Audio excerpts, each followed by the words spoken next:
Shall we begin with a word of prayer? Shall we pray?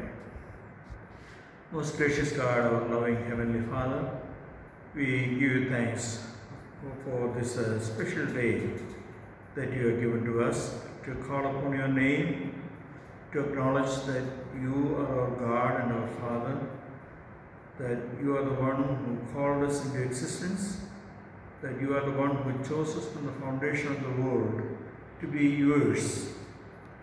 We thank you for your presence in our lives. We thank you, Lord, that you have given us your word, that we may know how to live in this world. We pray that you would help us always to glorify you through all that we do each day. Lord, to that end, we pray that you bless the ministry of your word today. We thank you for the passage that we are about to reflect on. We pray, Lord, that you would make this passage meaningful to all of us so that we may be blessed by this passage. So, Lord, we pray that your Holy Spirit would work in each one of our hearts and that you would help us throughout this hour. In Jesus' name we pray. Amen. For our meditation this morning, shall we turn to Philippians, Paul's letter to the Philippians chapter 2. आज के अध्ययन के लिए हम निकालेंगे फिलिपियों की इंजील उसका दूसरा अध्याय उसका 14 वर्ष And we will read from verses 12 through 16. फिलिपियों 2 उसका हम पढ़ेंगे 12 से 16 तक 12 through 16 we will read in Hindi. 12 से 16 तक आप इसमें देख सकते हैं अपने बाइबल में, और इसको ये परमेश्वर का वचन है जो हम देखते हैं। इसलिए मेरे प्रियो, जिस प्रकार तुम सदैव आज्ञा पालन करते आए हो, न केवल मेरी उपस्थिति में परंतु अब उससे भी अधिक मेरी अनुपस्थिति में डरते और कांपते हुए अपने उद्धार का काम पूरा करते जाओ, क्योंकि स्वयं परमेश्वर अपनी सुइच्छा के लिए तुम्हारी इच्छा और कार्य को प्रोत्साहित करने के लिए तुम में सक्रिय है। सब काम बिना कुड़कुड़ाए और निर्विवाद क्या करो, जिससे तुम निर्दोष और भोले बनो तथा इस कुटिल और भ्रष्ट पीढ़ी के बीच परमेश्वर के निष्कलंक संतान बनकर संसार में ज्योति बनकर चमको। जीवन के वचन को दृढ़ता से थामे रहो, जिससे मसीह के दिन मुझे इस बात का गर्व हो कि ना तो मेरी दौड़ धूप और ना मेरा परिश्रम व्यर्थ गया। The Lord bless us through the reading of His word. परमेश्वर के इस वचन पर पढ़े और सुने जाने पर आशीष हो। The passage that we are considering is about obedience. और जो वचन आज लिया गया है वो आज्ञाकारिता के विषय में बताया गया है। Let me give a little background of this text. और मैं इसकी पृष्ठभूमि को बताना चाहता हूँ। At the beginning of the second chapter, Paul expresses his desire for the unity of believers in Philippi. इस दूसरे अध्याय के शुरुआत में हम देखते हैं कि पौलुस कलीसिया के एकता के बारे में बताता है। Be of one mind, he exhorts them, he pleads with them. एक मन के हो, पौलुस इस विषय में उनसे बातचीत करता है। But unity is not possible without humility. लेकिन इस बात का ध्यान रखना है कि जो एकता है वो बिना नम्रता के कोई फायदा नहीं है। We do not humble ourselves. If we do not humble ourselves, we cannot be submissive to one another. अगर हम अपने आप को नम्र नहीं बनाते हैं तो हम दूसरों के अधीन नहीं हो सकते हैं। We cannot submit unless we obey. जब तक हम अधीन नहीं होंगे तब तक हम आज्ञा को नहीं मानेंगे। It is through obedience that we become humble. ये सिर्फ और सिर्फ आज्ञाकारिता के वजह से है कि हम नम्र बन सकते हैं। That is what Paul says about Christ. और इसी विषय को पौलुस मसीह के बारे में बताता है। He humbled himself by becoming obedient to death.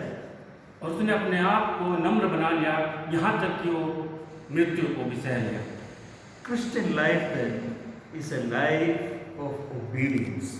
और हम पाते हैं कि जो मसीह जीवन है वो आज्ञाकारिता का जीवन है। And in verses 12 and 13, Paul tells us that we work out our salvation through obedience.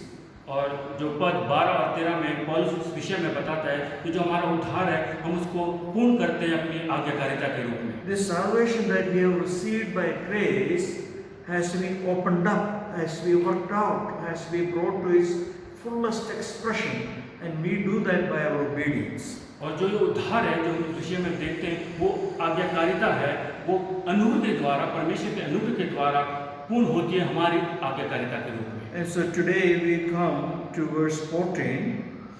और आज हम देखते हैं पद 14 में, We will only look at verse 14 today, और आज के समय में, आज के अध्ययन में हम वर्ष 14 को देखेंगे। and that verse reads, "Do all things without grumbling or questioning."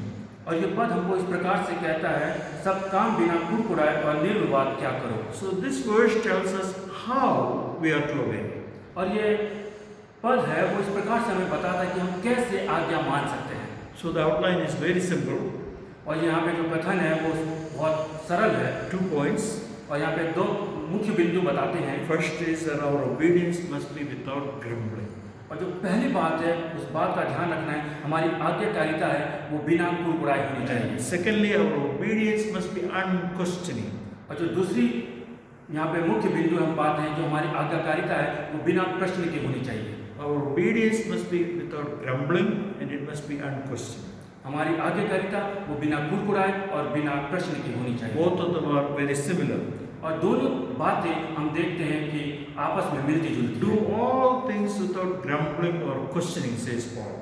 और पौलुस अपने कथन में, अपने वचन में इस प्रकार से कहता है, सब कार्य बिना कुड़कुड़ाए और निर्विवाद क्या करो। Immediately, this presents a problem for many of us. अगर हम इस कथन को देखते हैं और इस वचन को हम देखते हैं तो वचन यहाँ साफ बताता है कि कुछ समस्या यहाँ पर खड़ी करता है। My feeling is that most of us don't consider grumbling to be a great sin. और मैं ये सोचता हूँ, ये महसूस करता हूँ कि काफ़ी हम में से ऐसे हैं जो कुड़कुड़ाने को बहुत बड़ा पाप नहीं मानते। It is not a high-powered sin. ये बहुत बड़ी बात नहीं है, बहुत बड़ा पाप नहीं है हमारे। Chances are that most of us know many good Christians who grumble.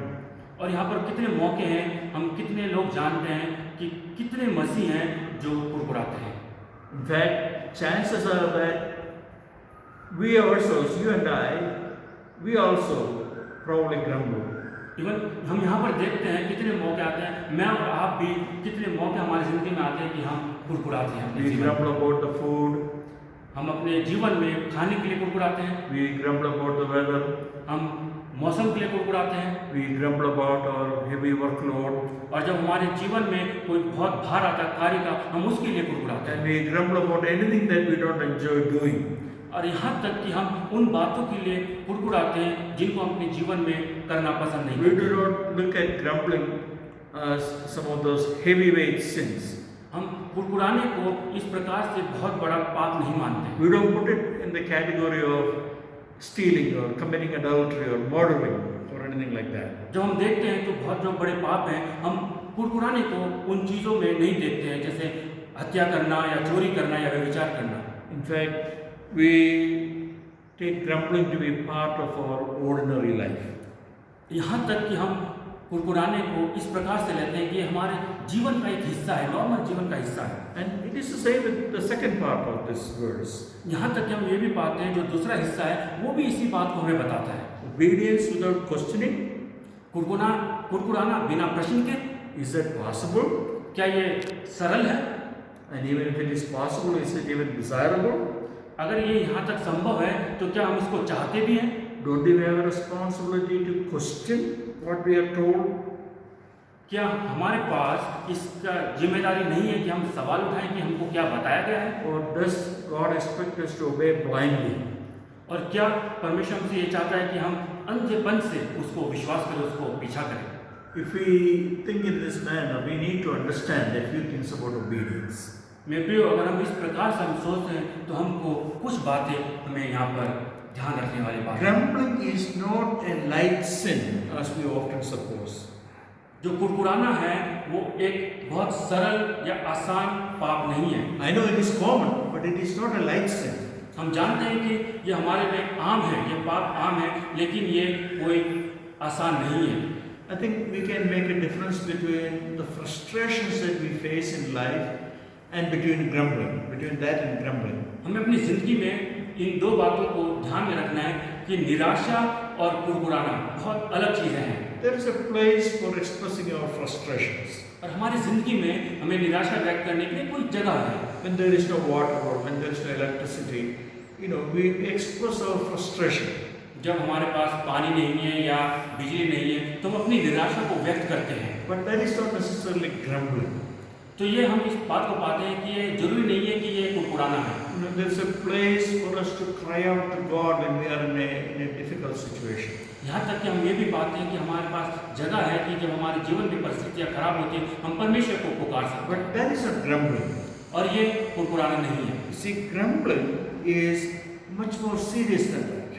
और यहाँ पर हम देखते हैं कुरकुराना उस निराशा से बहुत बढ़कर है। Grumbling is something done against God Himself. जो कुरकुराना है वो सबसे पहले परमेश्वर के खिलाफ बगावत है। Paul tells us in verse 13 that it is God who is at work in us. और हम यहाँ पर पाते हैं कि वर्ष 13 में पर 13 में कि पौलुस प्रकार से कहता है कि परमेश्वर है जो हमारे मन में कार्यरत है। Now if it is God who is working in us and if we grumble, we are actually grumbling against God. अगर परमेश्वर हमारे जीवन में कार्यरत है तो हम परमेश्वर के खिलाफ वो बगावत और शिकायत कर रहे My हैं। complaint is against God Himself. और वो शिकायत वो सिर्फ परमेश्वर के खिलाफ है। Let me ask you, when you hear this word grumble, what picture comes to your mind? मैं आपसे ये पूछना चाहता हूँ जब आप इस शब्द को सुनते हैं कुरकुराना तो आपको क्या चरित्र या कौन सा चित्र आपके मन में आता है? The picture that comes to my mind is that of the Israelites. और जो मेरे ध्यान में आता है मेरे ध्यान में आता है वो है इज़राइल की प्रजा। The children of Israel in the wilderness. जो इज़राइल की प्रजा वो जंगल में थी। There they grumbled against God's servant Moses. और हम वहाँ पर पाते हैं कि किस प्रकार से उन्होंने परमेश्वर के दास मूसा के खिलाफ कुरकुराया। And they grumbled against God. और यहाँ तक कि हम ये पाते हैं कि उन्होंने परमेश्वर के खिलाफ भी कुरकुराया। In fact, Paul refers to that in 1 Corinthians chapter 10. और हम पाते हैं पौलुस ने पहला कुरिन्थियों 10 में इस बात को बताता है। And he talks specifically about grumbling. और वहाँ पर पहला कुरिन्थियों 10 में पौलुस मुख्य रूप से कुरकुराने के विषय में बातचीत करता He है। says, we must not put Christ to the test as some of them did and were destroyed by serpents. और यहाँ तक पौलुस कहता है कि हमें मसीह को परीक्षा में नहीं लाना है जिस प्रकार से हम देखते हैं कि लोग मारे गए थे जब उन्होंने जो सांप था उसको नहीं देखा। Nor grumble as some of them did and were destroyed by the destroyer. यहाँ तक कि कुरकुराना नहीं है कि हम देखते हैं किस प्रकार से वो लोग मारे गए थे। See, grumbling then is a rather serious sin rather than something light. तो हमको ये कुरकुराने को एक हल्के रूप में नहीं लेना, ये बहुत बड़ा पाप है। When we look back to the Old Testament history, the problem with the children of Israel is not that they prayed to God. अगर हम पुराने नियम में अगर देखते हैं तो यहाँ ये नहीं है कि उन्होंने परमेश्वर से प्रार्थना करी है। In fact, the problem is that they did not pray to God. सबसे जरूरी और मुख्य बात यह है कि उन्होंने यहाँ पर परमेश्वर से प्रार्थना नहीं करी। Instead, they chose to grumble. और उन्होंने किस बात को यहाँ पर जांचा, उन्होंने ये किया कि उन्होंने परमेश्वर के खिलाफ कुरकुराया। As you know, God brought out the children of Israel with His mighty hand. और हम देखते हैं कि परमेश्वर ने किस प्रकार से अपने सामर्थ्य हाथ से इस्राएल की प्रजा को निकाला। He provided for them wonderfully. और उनका उन्होंने प्रावधान भी किया, उनको जरूरत की चीजों को दिया। Yet at the very first sign of shortage, at the very first sign of difficulty, what was their response? और हम देखते हैं कि जब उनके जीवन में कमी आई, जो परिस्थितियां खराब हुई, उनका क्या उत्तर था? They did not say, "Look, God has brought us so far, so wonderfully." और उनका ये प्रत्युत्तर नहीं था कि देखिए कि परमेश्वर किस तरह से हमें निकाला है, कितना बहुत अद्भुत कार्य किए हैं। And so it stands to reason that God will lead us wonderfully in the future also. और उन्होंने इस बात को भी नहीं सोचा कि किस प्रकार से परमेश्वर ने पिछले जीवन में, उनके पुराने जीवन में किस प्रकार से उनको निकाल के लेकर आया। See, it is a lot more satisfying to our sinful nature to grumble against God than to pray to Him. और हम इस बात को यहाँ पर पाते हैं कि उन्होंने अपने आप को, अपने पापी जीवन को उन्होंने संतोषजनक किया कि किस प्रकार से परमेश्वर ने, उन्होंने प्रार्थना बिना किए, कोई प्रार्थना या सभा भी नहीं करी, उन्होंने अपने आप को, अपने पापी जीवन को संतोष किया। So let us get together and gripe about our teachers, complain about our teachers, or complain about our government, or complain against grumble against our authorities. और हम देखते हैं कि किस प्रकार से यहाँ पर सोचते हैं कि आइए हम अपने जो अध्यापक है या अपने सरकार है या जो भी है उनको उनका पीछा करें, उनको पकड़े। We don't think of the ways, the wonderful ways in which God has led us so far in the past. और हम शिकायत करने में लग जाते हैं, लेकिन हम इस बात को ध्यान में नहीं रखते किस प्रकार से परमेश्वर ने अपने प्रावधान को बहुत अद्भुत रीति से पूरा किया। Instead, we choose to grumble. और हम यहाँ ये बात को देखते हैं कि परमेश्वर के खिलाफ कुड़कुड़ाना। This was the sin of Israel. और इस कुड़कुड़ाने को हम देखते हैं कि सबसे बड़ा पाप इजराइल के Things जीवन में। were so much better in Egypt. और मिस्र में बहुत अच्छी चीजें थी। Why did you bring us to die in the wilderness? और वो ये सवाल करते हैं कि परमेश्वर ने क्यों हमें जंगल में लाया मारने के लिए। You see, grumbling is an attitude of dissatisfaction and rebellion against the providence of God. और हम देखते हैं जो कुड़कुड़ाना है वो हमारे स्वभाव के लिए एक विद्रोह है, एक असंतोष है कि परमेश्वर ने किस प्रकार से उन जरूरतों को पूरा किया। It is an attitude of forgetfulness and ungratefulness to all the good things that God has given to us. और ये कुड़कुड़ाना हमारे रवैये के लिए एक परमेश्वर के लिए आभारी नहीं है, परमेश्वर के खिलाफ है। It is an attitude of not trusting in God. और ये कुड़कुड़ाना परमेश्वर के खिलाफ एक रवैया है कि परमेश्वर पर भरोसा नहीं करना है। Now we can see why the prophets and the psalmists often told us to remember. और हम देखते हैं किस प्रकार से जो भविष्य वक्ता हैं, भजन संहिता के लिखने वाले हैं, किस प्रकार से कहते हैं कि इस बात को याद रखो। Again and again they tell us to remember what God has done for you. बार बार इस बात को वो ध्यान में रखते हैं, बताते हैं कि परमेश्वर ने क्या किया, उस बात को ध्यान में रखो। Do not forget how the Lord led you. और इस बात को मत भूलो कि परमेश्वर ने कैसे तुम्हारी अगुवाई करी। Bless the Lord, O my soul, and forget not all His benefits. और इस प्रकार से कहता है मेरे मन यहोवा को धन्य के, और जो परमेश्वर के उपकार को नहीं भूलना। In fact, isn't it true that God sometimes adversities and problems to us so that He can test us? क्या ये बात सच नहीं है कि जब हमारे जीवन में स्थितियाँ प्रतिकूल होती है, हमारे खिलाफ होती है, तो वो इसलिए होती है कि परमेश्वर हमको इस बात में परीक्षा ले सके कि हम आज भी क्या फेथफुल हैं, परमेश्वर के खिलाफ हैं या परमेश्वर के अधीन में हैं। It is when we face such circumstances that we tend to rebel and complain against God. बल्कि ये होता है कि हम परमेश्वर के प्रति हम विश्वासी नहीं हो पाते, बल्कि हम उन परिस्थितियों को देखकर हम परमेश्वर से विद्रोह करते हैं या हम शिकायत करते हैं। Let me ask you very plainly, are you a person given to grumbling? एक सरल प्रश्न मैं पूछना चाहता हूँ कि आप वो मनुष्य हैं जो कुड़ाने को दिए गए हैं? Another way to phrase it is to say, check your own gratitude level. और जो दूसरी बात हम देखते हैं वो ये है कि अपने आप को, अपने धन्यवादी जीवन के स्तर को नापिए। Are you a thankful person? क्या आप धन्यवादी लोग हैं? If you are a thankful person, you will not be a grumbling person. अगर आप धन्यवादी व्यक्ति हैं तो आप कभी भी कुड़कुड़ाने वाले व्यक्ति नहीं होंगे। And most likely we find ourselves that we have not been grateful enough for all that God has done for us. और काफ़ी चीज़ों में हम देखते हैं मेरे प्रियो कि हम जो भी परमेश्वर ने हमारे लिए किया है, हम उन चीज़ों में परमेश्वर के लिए धन्यवादी नहीं होते। So the word of God exhorts us today that we should put to death that attitude of rebellion, that attitude of ungratefulness and forgetfulness. और आज का वचन जो हमें बताता है, इस बात को हमें सिखाता है कि जो हमारा रवैया है, जो कुड़कुड़ाने का है या हमें विद्रोह का है, उसको हमको छोड़ना है। We come to the second problem, that is doing all things without questioning. और दूसरी बात हम यहाँ पर देखते हैं कि जो भी करे वो बिना प्रश्न के करे। I like to think that there was a time when children and students obeyed their parents and teachers more unquestioningly than in our time. और यहाँ पर मैं एक बात को सोचता हूँ, समय था जब बच्चे या जो स्टूडेंट्स थे वो पेरेंट्स की या अध्यापकों की बातों को सुनते थे बिना प्रश्न करे। I don't know if I'm right or not, but it seems to me that they used to obey more readily.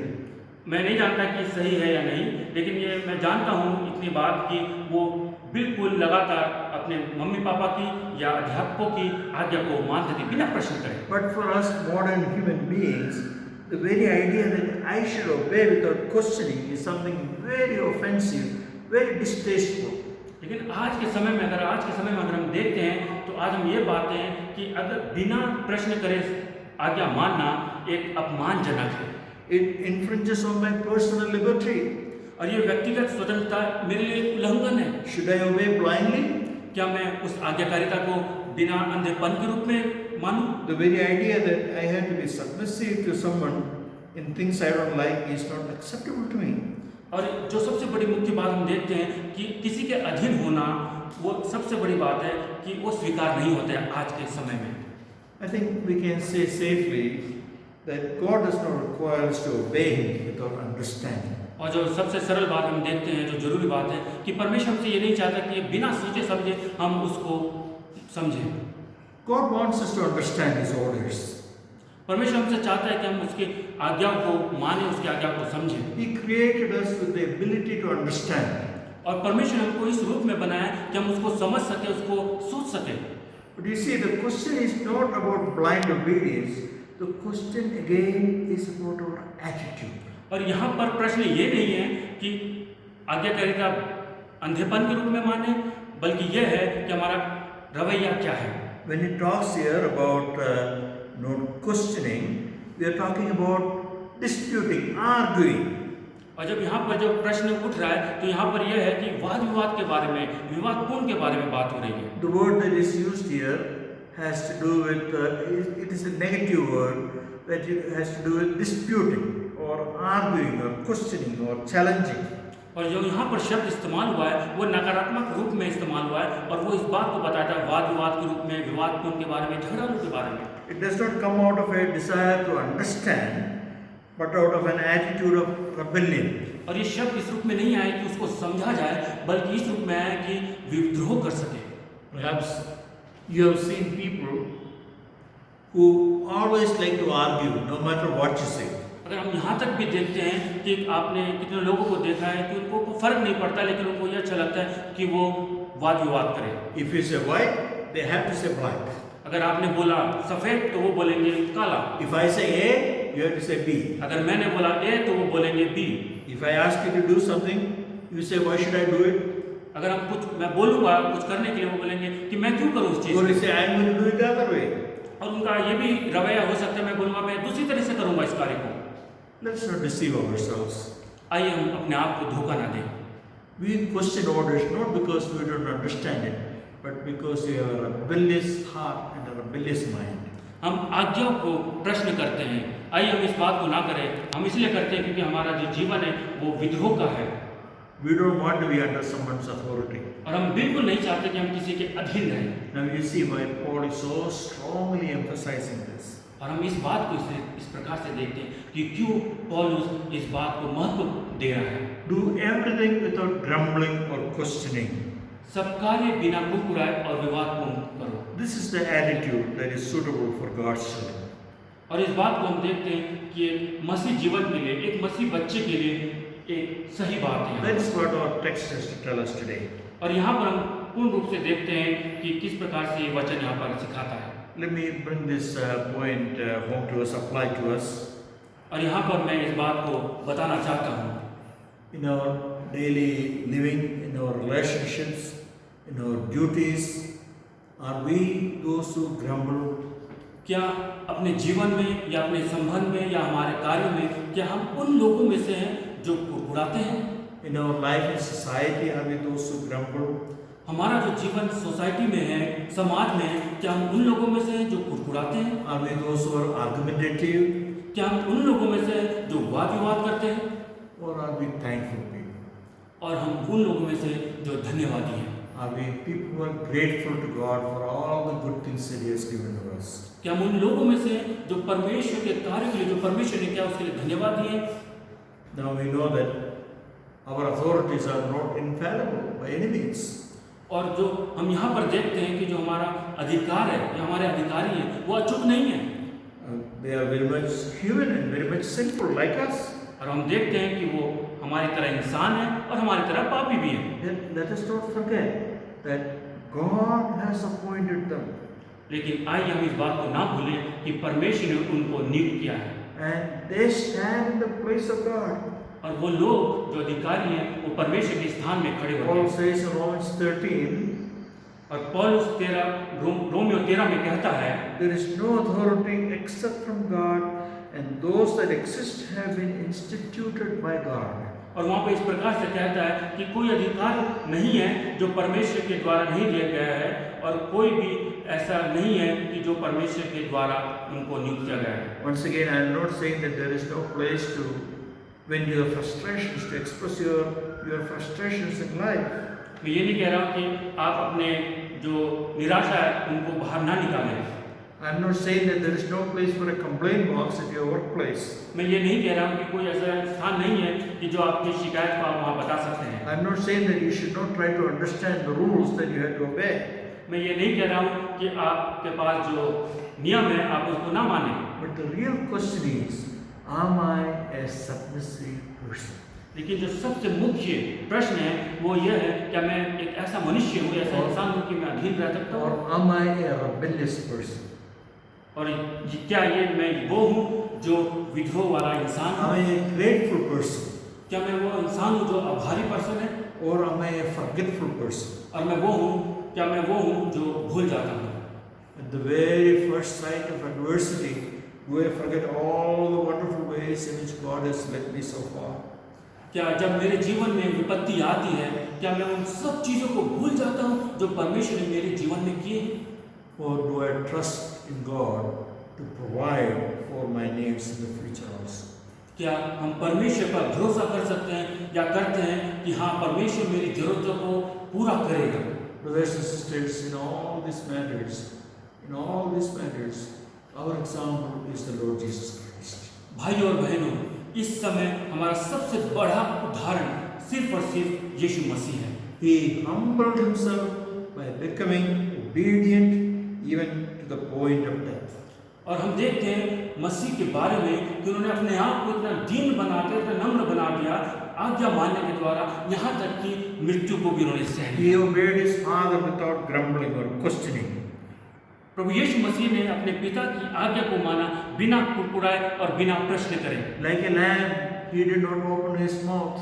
और भेड़ जब उन कतरने को जाती है तो उन्होंने अपना मुंह नहीं खोला।